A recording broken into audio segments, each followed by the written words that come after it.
Stuart Andrew, hello, how's it going? Very good, thank you. How are you? Yes, very well, very well. Tell us about your announcement in relation to online slots gambling. So we've been doing quite a lot of work on the whole gambling area because actually, the last time there was gambling legislation was back in 2005. And when you think about how technology has advanced since then, people used to go to a building to go gambling, but now they can do it on their phone, their laptop, what have you. So we're bringing the sort of gambling things up to date, and what we're announcing today is that the spins that people do online will have a cap on them. It's £5 per spin, because at the moment there's no cap at all. So people could be spending whatever they like.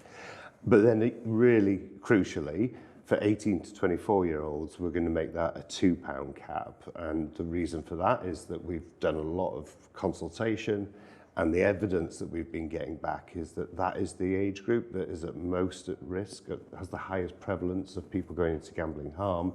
And we just want to be able to make sure we reduce that happening. So it's about putting safeguards in place. We know that many 18 to 24-year-olds gamble safely and it doesn't affect their lives, but there have been cases where it has become out of control and they've got into gambling harm, and we want to be able to identify that earlier on to try and help them.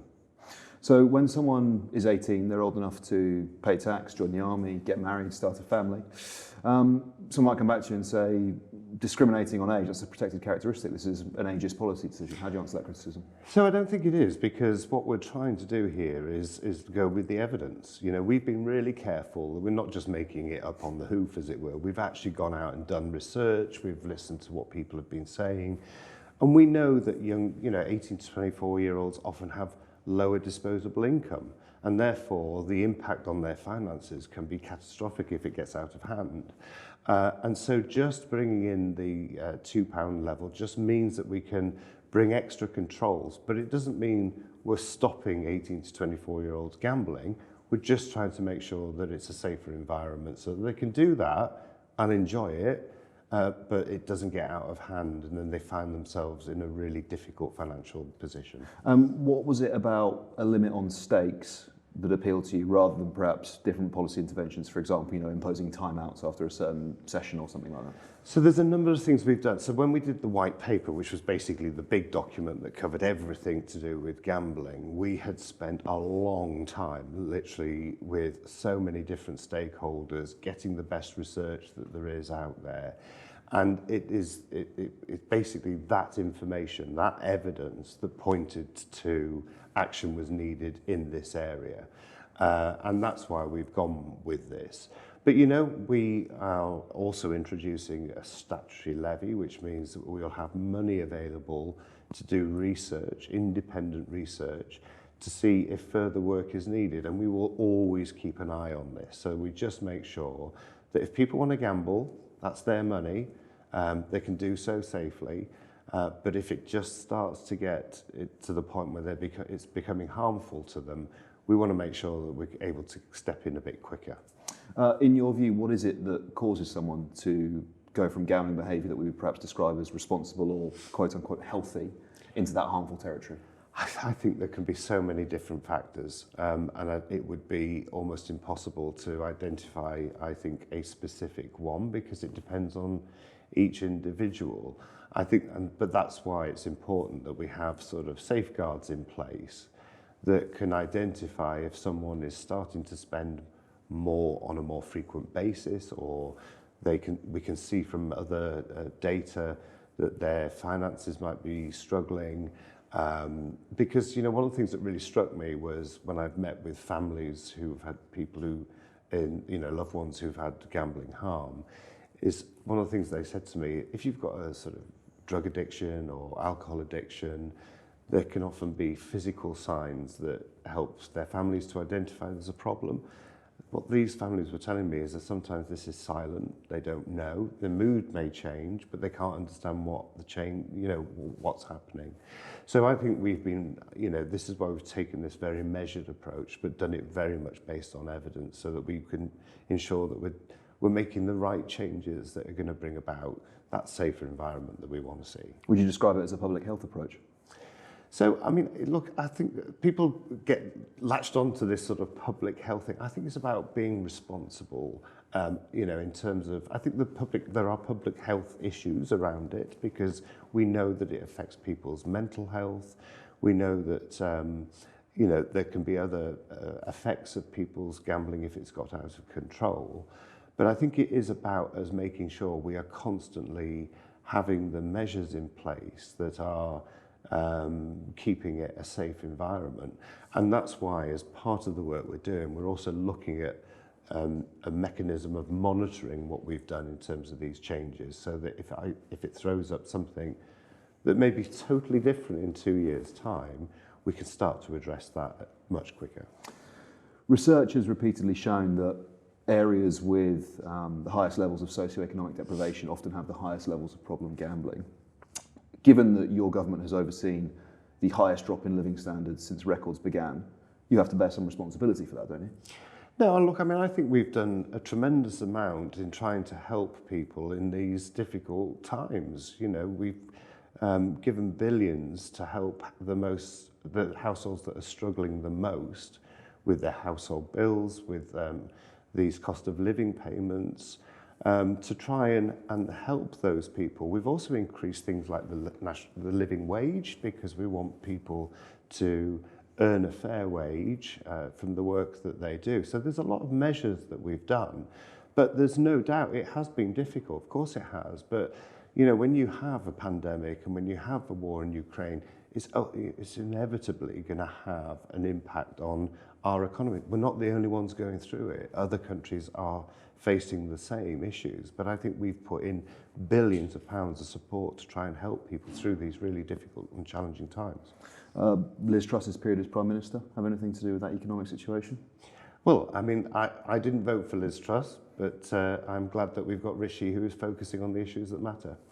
To move things on to gambling advertising within sport, do you think that gambling companies should be able to advertise during sports broadcasts? So again, we've done, I hate to keep going back to the sort of evidence, but I feel it's really important that we have looked at advertising, and from the best evidence that we've got at the moment, we have been looking at the areas that cause harm or potentially could cause harm. So aggressive forms of advertising, there are changes being brought in about that. Advertising on the front of kits, for example, or advertising on kits that children are buying, that's gone. But if there's more work to be done on advertising, that's why this levy, I mentioned that levy, is so important, because it will provide us with the independent evidence to see whether there's more work that needs to be done in the advertising world, if you like. We've also got measures from the Advertising Standards Authority. So there's a lot going on advertising, but I think we need to know more about possible other impacts that might exist. We just don't have that information at the moment, and that's what we will get as part of this levy. Does the logic not scan that if we view that it's harmful for these sponsors to appear on kits, that if they're appearing on the advertising hoarding at the side of the pitch, has the same impact as it being on a kit? So, that's the problem. There's some evidence to suggest that they are totally different, but there's some evidence to suggest there may be an issue. But what I want is independent research to provide that evidence. I know it's trusted evidence, so that we can make a real judgment about whether more is needed to be done in this area. We're not closing it off. We're just saying we just need to understand it better, so that if there is work that needs to be done, it is the right work that is proportionate. If it goes, obviously a pretty significant economic impact, right? All of the broadcast rights, a lot of the advertising rights, very lucrative. We're talking about if it was to be banned, it's a big loss for companies like the TV broadcasters, like the football clubs who benefit from the broadcast revenue. So these are the things that we are always constantly trying to balance. We recognise that the sponsorship deals are sometimes some sports are reliant on. Now, I know that some sports are looking at alternatives, but what we need to do is, I keep harping on about the evidence, but I want to be able to know that when I'm sat at this desk and I'm making a decision, I know that I'm doing it with all the facts at my disposal. And at the moment, I don't believe we have that enough evidence to understand what these actual impacts are. Let's do that, then we consider it, and if there's more that needs to be done, we will do so. Stuart, we're coming to the end of our time together, so I do have to ask you a question about current events in politics. Is it your belief that the Speaker of the House of Commons should resign? So I think what he did yesterday was wrong, and he has apologised. I think what I want to see now is the outcome of those meetings that he's offered with the leaders of each of the parties. You know, you can't just sort of change things like that at the last minute. And, you know, it just, and to be fair to him, he came to the chamber, he said, I'm sorry. I think what we want to understand is how did that decision come about? Who were the influencers? What happened here? Because the clerk had clearly written a letter saying, this is not my advice. Why was it deemed that that should be changed? So I'm not making a judgment at the moment because I want to hear the full evidence. He still has your confidence? Well, look, I've always worked really well with the Speaker. I mean, I used to work in the Whip's office and I had to work with him on a daily basis. I always found him to be a very decent man. But I want to understand the detail here. I want to understand if Keir Starmer was putting pressure on him, then there are serious questions to answer there. You, as a leader of a party, you should not be pressurising the independent chair of our parliament into a position like that. That's the rumour that's going round. But as I say, at the moment, it's rumour. Let's get some evidence. Let's understand what's happened, and then I'll make a decision. Stuart Andrew, thank you so much for your time. Thank you. Cheers. Good to see you.